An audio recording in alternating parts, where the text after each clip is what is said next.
ഇന്ന് മോൻ്റെ സ്കൂളിൽ ഓണാഘോഷമാണ് കേട്ടോ. ഇന്ന് ശനിയാഴ്ചയാണ് മോൻ്റെ സ്കൂളിൽ ഓണം സെലിബ്രേഷൻ വരുന്നത്. ഒരുവിധം എല്ലാ സ്കൂളിലും ഇന്നലെയായിരുന്നു ഓണം സെലിബ്രേഷൻ. വെള്ളിയാഴ്ച എല്ലാവർക്കും ക്ലോസ് ചെയ്തിട്ടുണ്ടായിരിക്കും സ്കൂളൊക്കെ. പക്ഷേ മോൻ്റെ സ്കൂളിൽ ഇന്ന് ശനിയാഴ്ചയാണ് ഓണം സെലിബ്രേഷൻ. അപ്പോൾ ഓണം സെലിബ്രേഷനോടനുബന്ധിച്ചിട്ട് മോൻ്റെ ക്ലാസ്സിൽ ഓണം സദ്യ ഒരുക്കുന്നുണ്ട് കേട്ടോ. അപ്പോൾ ഓണസദ്യ ഒരുക്കുന്നതിന് കാബേജ് ഉപ്പേരി ഉണ്ടാക്കി കൊണ്ടുവരാമെന്നാണ് കേട്ടോ മോനായിട്ട് എടുത്തിരിക്കുന്നത്. അപ്പോൾ ഓരോരുത്തരും ഓരോന്നുണ്ടാക്കി കൊണ്ടുവരുന്നുണ്ട് കേട്ടോ. അപ്പോൾ അതിൻ്റെ പണിപ്പുരയിലായിരുന്നു കേട്ടോ കാലത്ത് തന്നെ.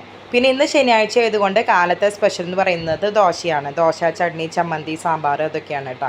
മോനെ കാരമൽ ദോശ ഇഷ്ടമായി. കാരണം ഞാൻ കാരമൽ ദോശയാണ് കേട്ടോ കാലത്ത് ഉണ്ടാക്കി കൊടുത്തത്.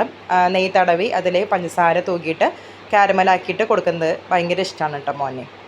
സാമ്പാർ തലേ ദിവസം തന്നെ വെള്ളിയാഴ്ച തന്നെ ഞാൻ ഉണ്ടാക്കി വെക്കും കേട്ടോ. അപ്പോൾ പിന്നെ പിറ്റേ ദിവസത്തേക്ക് ദോശയ്ക്ക് അത് എടുക്കാമല്ലോ. ചട്നിയും ചമ്മന്തിയും പിന്നെ ഉണ്ടാക്കിയാൽ മതി. അപ്പോൾ മോന് ഞാൻ 2 കാരമൽ ദോശയും ചായയും ഞാൻ കാലത്ത് ബ്രേക്ക്ഫാസ്റ്റ് കൊടുത്തു കേട്ടോ. അപ്പോൾ അതിൻ്റെ ഇടയിൽ ഞാൻ കാബേജ് ഒന്ന് ഉണ്ടാക്കിയതിന് ശേഷം അതൊന്ന് തണുക്കാൻ വെച്ചിട്ടുണ്ടായിരുന്നു കേട്ടോ. അത് തണുത്തതിന് ശേഷം ഞാൻ പിന്നെ അത് ഡബ്ബയിലേക്ക് മാറ്റിയിട്ടാണ്. ഇതൊക്കെ സെറ്റാക്കിയതിന് ശേഷം പിന്നെ മോനെ ഒന്ന് മുണ്ട കുടിപ്പിച്ച് നീല കളറാണ് ഇഷ്ടം കേട്ടോ. അതുകൊണ്ട് നീല ഷർട്ടാണ് എടുത്തിരിക്കുന്നത്. അപ്പോൾ അതൊക്കെ സെറ്റാക്കി നല്ല മലയാളി മങ്കനാക്കിയിട്ടാണ്. അത് കഴിഞ്ഞിട്ട് പിന്നെ കുറിയുടെ കുറവുണ്ടായിരുന്നു. പൗഡർ കൊണ്ട് ചെറിയൊരു കുറിയും കൂടി വരച്ചു കൊടുത്തു. അപ്പോൾ ഇതാണ് മോൻ്റെ ഓണം ഔട്ട്ഫിറ്റ്. പുറത്ത് വെച്ചിട്ട് ചെറിയൊരു ഫോട്ടോഷൂട്ടൊക്കെ എടുത്തു കേട്ടോ. അത് കഴിഞ്ഞിട്ട് പിന്നെ വണ്ടി വന്നപ്പോൾ മോൻ പോവുകയും ചെയ്തു കേട്ടോ.